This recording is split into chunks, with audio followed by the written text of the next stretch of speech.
Hollywood সিনেমার crime, drama, sexual motivation এবং cynical অ্যাটিটিউডের ধারণায় প্রভাবিত হয়ে ডিরেক্টর অয়ন চক্রবর্তী বানাচ্ছেন তার প্রথম বাংলা ছবি ষড়রিপু।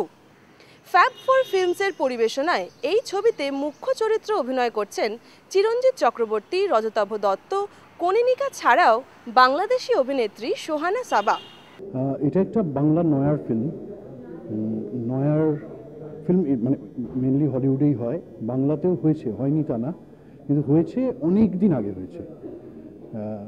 মানে প্রেমেন্দ্র মিত্র 1947-এ বানিয়েছিলেন কালো ছায়া, তারপরে হানাবাড়ি বানিয়েছেন, চুপি চুপি আসে বানিয়েছেন, তারপরে সেগুলো খুব পপুলার মুভি ছিল, কিন্তু তারপরে আর নয়ার হয়নি। এবারে আবার একটা বাংলা নয়ার হচ্ছে ষড়রিপু। আপনার কবে নাগাদ আমরা এই ছবিটা মুক্তি পাবে এবং কি প্ল্যানিং কি রয়েছে, কাদেরকে নিয়ে করছেন? অক্টোবরে মুক্তি পাবে, পুজোর আগেই। এবং এটা আছেন হচ্ছে চিরঞ্জিত চক্রবর্তী, রজতাভ দত্ত, ইন্দ্রনীল সেনগুপ্ত, রুদ্রনীল ঘোষ, রাজেশ শর্মা, সোহানা সাবা, ইনি বাংলাদেশের অভিনেত্রী, সুদীপ্তা চক্রবর্তী, কনিনিকা ব্যানার্জি, একটা বিশেষ চরিত্রে আছেন সোহিনী সরকার এবং আরও অনেকে আছেন। এইটা কি একটা মানে গল্প নির্ভর, বিশেষ করে যখন রিপুর কথাগুলো আসছে আর কি, এটাকে কোনো গল্প থ্রিলার হবে মানে না একদম নিছক একটা গল্প নির্ভর কোনো রোমান্টিক কাহিনী?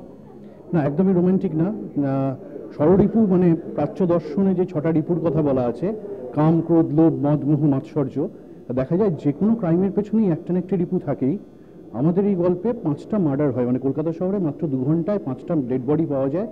পুলিশের ডিটেকটিভ তদন্ত করতে নামেন এবং তিনি দেখেন যে এই খুনগুলো লিঙ্কড, এবং এই প্রত্যেকটা খুনের পেছনে 6টা রিপু উপস্থিত। উনি সেইটাকে রিভিল করছেন কিভাবে। একসময় বাংলা কমার্শিয়াল ছবির পরিচিত মুখ চিরঞ্জিত এই ছবিতে অভিনয় করছেন একজন গোয়েন্দার চরিত্রে। ভিন্ন ধরনের এই ছবির বিষয় ভাবনা এবং চিত্রনাট্য মন কেড়েছে চিরঞ্জিতের। আমার চরিত্রে ইনভেস্টিগেটর একজন, যার নামটা খুব ইন্টারেস্টিং, যার নাম চন্দ্রকান্ত সেন। আর সে মজা করে বলে তার দাদার নাম নাকি রজনীকান্ত, এরকম আর কি। মজা, ইন্টারেস্টিং। একটা মার্ডারগুলো হয়ে গেছে, পরপর 5টা মার্ডার হয়ে গেছে। সেই মার্ডারগুলোর ইনফ্যাক্ট 6টা মার্ডার হবে। সেই মার্ডারগুলো হয়ে যাওয়ার পরে গল্প আরম্ভ হচ্ছে, এবং এর ভেতরে কোনো কমন ফ্যাক্টর নেই, একজন কোনো মার্ডারার নেই, খুনি নেই। সেই গল্পটাকে আমি মাথায় বানাচ্ছি। এটা মগজাস্ত্রের ছবি, ভীষণভাবে মগজের ছবি। অন্যদিকে ছবিতে কনিনিকার চরিত্রটিও চ্যালেঞ্জিং। মডার্ন মিস্ট্রি নির্ভর এই থ্রিলার ছবিতে অভিনয়ের সুযোগ পেয়ে দৃশ্যতই খুশি কনিনিকা। ষড়রিপুতে তোমার চরিত্রটা কি? আমি কনি, এবং যতটা চরিত্র দেখে বোকা মনে হয় মোটেই ততটা বোকা নয়। এর থেকে বেশি আমি বলতে পারবো না, এর থেকে বেশি কতটা বলা যাবে আর বলা যাবে না আমি জানি না, কারণ থ্রিলার স্টোরিতে সেটাই তো মজা। যদি বলেই দিই আসল জিনিসগুলো তাহলে তো মজাটাই আর থাকবে না। তবে হ্যাঁ, এরকম চরিত্রে আমি আগে কখনো অভিনয় করিনি, তো আমার জন্যে এটা একটা নতুন পাওয়া হবে।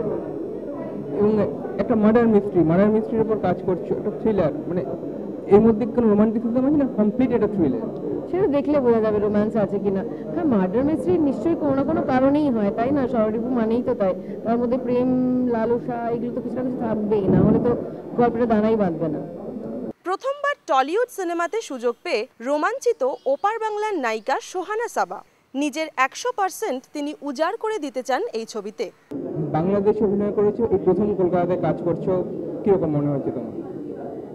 এটা আসলে মানে নিজের প্রতি কনফিডেন্সটা বাড়ায় যে আমি দেশে কাজ করছি, দেশের মানুষজন পছন্দ করছে, পাশাপাশি দেশের বাইরেও আমি এরকম একটা সুযোগ পাচ্ছি।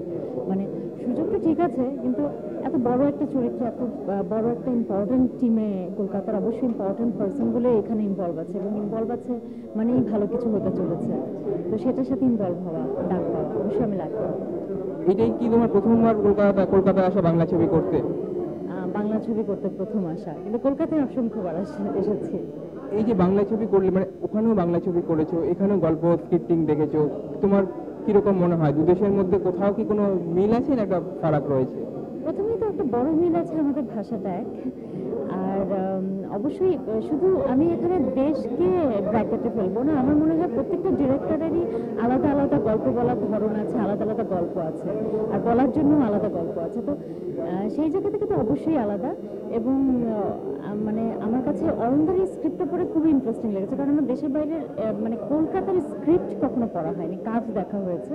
তো আসলে একটা ডিফারেন্ট কোনো মানে ডিফারেন্ট ধরনের কিছু একটা প্রেজেন্ট করতে যাচ্ছে।